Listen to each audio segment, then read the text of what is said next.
Hai semuanya, gimana kabar kalian? Semoga selalu dalam keadaan baik. Jadi welcome back di segmen Analisa Pagi. Seperti biasa, di video kali ini kita akan mengulas untuk news update untuk Bitcoin, teman-teman. Kita juga akan lihat seperti apa pergerakannya. Jadi Bitcoin hari ini diperdagangkan di kisaran 24.600, masih cukup sustain berada di level tersebut, which is sebenarnya buyers masih cukup oke menahan pergerakan dari market Bitcoin. Teman-teman, hari ini tentu saja hari Minggu nggak ada news ya. Hari ini tanggal 19 Februari, kita baru dapat news besok. Itu dari suku bunga utama kredit di China. Ini bakalan mungkin berdampak sama market karena ini akan berpengaruh juga sama yang namanya inflasi, terutama di kawasan Asia. Kalau kita lihat dari suku bunga utama untuk kredit saat ini di China itu sekitar 3,65%.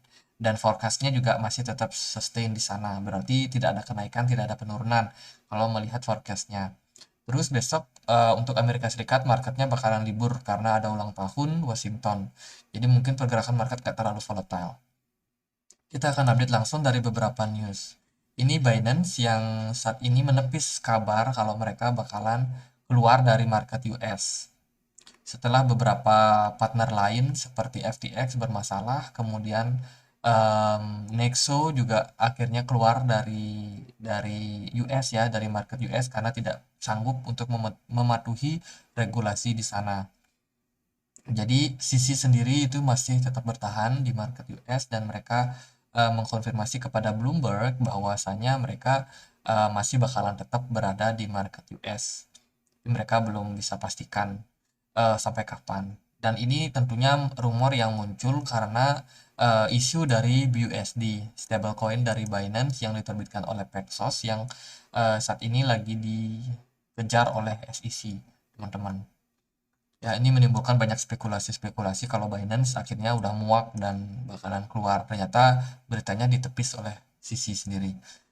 Dari berita yang lain, ini ada hacker yang mendapatkan hacker terlikuidasi ya di ETH Short. Ini lucu. Akhirnya hacker ini loss ya cukup banyak. Kalau kita lihat dari sini dia loss berapa ya ini? Kerugiannya cukup besar sih kalau kita lihat, dan ya sial sih bagi hackernya ini, kenapa mereka bisa kena liquid cukup banyak padahal market cenderung spike naik ya. Jadi ya itulah, uang hasil pencurian ya hilang juga di market. Dari berita yang lain, ini ada stablecoin platform dari Avalanche itu kena attack, kena serangan teman-teman, kena serangan dari hacker. Dan attacker itu membuat profit sekitar 8,5 juta US dollar. Which is ini sebenarnya ya disayangkan ya, kenapa banyak hacker di market. Mereka mendapat keuntungan yang cukup besar dan tentunya investor lah yang mendapatkan kerugian, teman-teman. Itu dari Avalanche. Terus dari berita yang lain ada crypto scam revenue drop 46% di tahun 2022. Ini penghasilan daripada crypto scammer ya di market turun, teman-teman. Artinya apa? Artinya teman-teman yang saat ini berada di market, terutama yang di tahun 2022 ini, menunjukkan bahwa semakin banyak orang yang teredukasi. Semakin banyak orang yang tahu bahwa bisa mengidentifikasi ya ini loh scammer-scammer atau potensi scam untuk market crypto, which is ini sebenarnya perkembangan yang sangat baik. Tapi kalau kita lihat dari tren sebelumnya, sebenarnya tren 2022 ini cukup mirip dengan 2020 kemarin. Teman-teman, di 2019 scammernya sangat tinggi. Ya, terus di 2020 dia drop. Nah, di 2021 itu ternyata lebih banyak orang yang kena lagi. Nah, sekarang 2023 kira-kira gimana nih? Apakah lebih banyak orang yang kena scam lagi?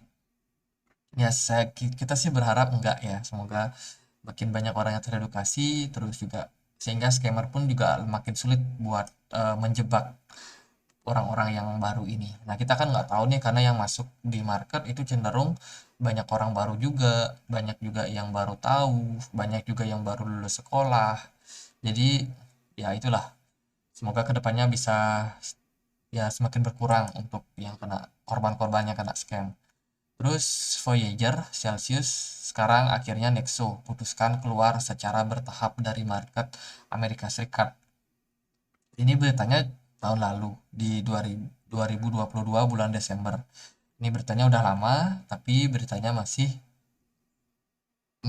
cukup rame setelah memang kasus-kasus ini berlanjut ya, seperti sekarang bagaimana SEC itu benar-benar ketat sekali membuat regulasi mereka.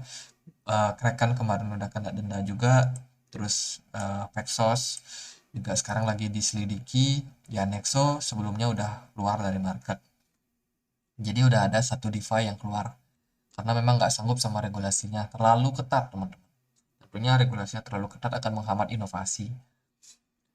Jadi itu untuk update lebih banyak teman-teman bisa cek di segmen Nyangkut Bareng. Silahkan searching di Google channel saya. Kemarin saya juga udah update ya untuk news terbaru. Dan tentang kalender ekonomi kita di minggu ini bakalan ada news apa aja. Kita nggak akan ulangi karena pengennya video ini cukup singkat aja. Dari pergerakan market Bitcoin, kita bakalan dapat closing untuk besok. Kalau kita lihat dari segi pergerakan, so far so good buat Bitcoin. Bitcoin masih cenderung dalam posisi yang strong. Kita akan pakai di chart yang satu lagi.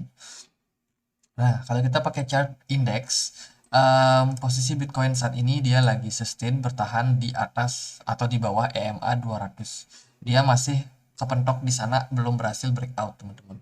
Level tersebut itu kurang lebih ada di kisaran 25.000. Jadi 25.000 adalah gate awal buat Bitcoin kalau dia bakalan mengawali tren bullish.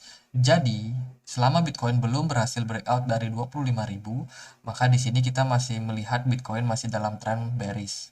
Hanya saja di time frame weekly, minggu ini khususnya, Bitcoin ini cenderung sustain.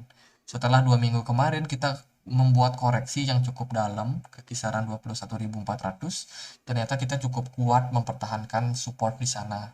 Terus di minggu ini Bitcoin benar-benar spike naik sampai 25.000 kemarin. Tapi sekarang udah koreksi lagi ke 24.600. Artinya apa? Artinya buyers masih cukup antusias dalam posisi ini, teman-teman. Buyers masih cukup banyak dalam hal melakukan akumulasi. Jadi ini sebenarnya tanda yang bagus untuk Bitcoin. Bisa aja Bitcoin bakal mendobrak gate-nya, pintu gerbangnya di 25.000 ini. Dan Bitcoin akan berpeluang kembali untuk membuat retest dan juga tren bullish ke depannya. Jadi itu yang terlihat sementara ini. Meskipun kita masih harus lihat closing time frame weekly besok jam 7 pagi waktu Indonesia Barat. Nah, sekarang gimana untuk Bitcoin di time frame daily? Kalau di time frame daily, kemarin kita closingnya sangat baik. Ya, setelah kemarin di hari sebelumnya Bitcoin itu koreksi merah ya, cukup besar penurunannya sekitar 23.500. Terus di perdagangan kemarin ternyata Bitcoin bisa naik lagi ke 24.600, which is ini sebenarnya sangat positif. Dan hari ini kita hari Sabtu ya nggak terlalu banyak volume perdagangan. Hari Minggu juga hari ini cenderung mungkin agak sepi perdagangannya. Jadi mungkin Bitcoin nggak kemana-mana. Kalau yang bagus sih Bitcoin bisa bertahan di level saat ini 24.600 dan kemungkinan trennya masih bakalan cukup positif buat Bitcoin. By the way, Bitcoin masih bergerak di dalam sebuah ascending channel. Ini baru terkonfirmasi setelah Bitcoin bertahan di level ini ya, di level 25.000. Jadi dengan posisi ini kita masih berpeluang buat Bitcoin untuk koreksi dulu. Mungkin kalau di sini koreksinya nggak dalam, mungkin bisa aja langsung seperti ini. Karena kalau kita lihat dari segi volume udah mulai turun, tapi pergerakan chart masih cenderung kuat. Saya rasa buyers masih cukup kuat di market. Jadi ya bisa jadi kita dalam fase koreksi. Hanya saja koreksinya mungkin nggak selalu dalam ya, bisa jadi koreksinya cuma koreksi tipis, terus Bitcoin masih akan mencoba untuk naik sampai 25.000 menembus level resistennya. Resisten saat ini ya di 25.200 something, teman-teman. Itu merupakan level resisten yang kuat buat Bitcoin. Ke depan sepertinya masih bakalan dicoba buat naik ke sana. Sementara kalau kita lihat di time frame 4 jam, Bitcoin ini cenderung dalam posisi sepi ya, sepi perdagangan. Dan buyers cenderung dalam posisi yang juga masih ada di market dan juga mereka tidak terlalu bisa menggerakkan harganya naik. Dari posisi whale, smart money ini masih cenderung mereka masih di market, jadi nggak perlu terlalu gimana-gimana. Kemungkinan Bitcoin masih bisa berpeluang buat naik, teman-teman. Ini adalah indikasi-indikasi yang menunjukkan hal tersebut sangat possible buat terjadi. Dari segi pergerakan 1 jam, di time frame 1 jam Bitcoin nggak kemana-mana ya, dia masih flat sideways di kisaran harga 24.000 sampai 24.800, which is Bitcoin sebenarnya bergerak dalam fase sideways aja, flat teman-teman. Jadi itu kalau dilihat dari time frame weekly, kita bakalan closing baik kalau Bitcoin bisa bertahan di 24.600. Dan kita lihat aja seperti apa closing time frame daily-nya. Untuk hari ini mungkin market cenderung slow karena weekend ya. Institusi mungkin pada liburan, ambil libur dulu. Terus besok juga market Washington, market Amerika bakalan libur. Jadi ya nggak terlalu banyak aktivitas juga. Kemungkinan market Asia yang bakalan dominasi. Jadi mungkin menjelang time frame weekly, closing time frame weekly itu bakalan bisa jadi volatile.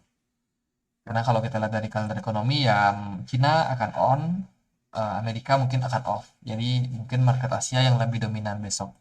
Jadi gitu aja, semoga bisa bermanfaat buat teman-teman. Kalau kalian punya pertanyaan lain, boleh tulis aja langsung di kolom komentar. Sekian aja, nantikan analisa pagi esok hari. Akhir kata, saya Andre, makasih.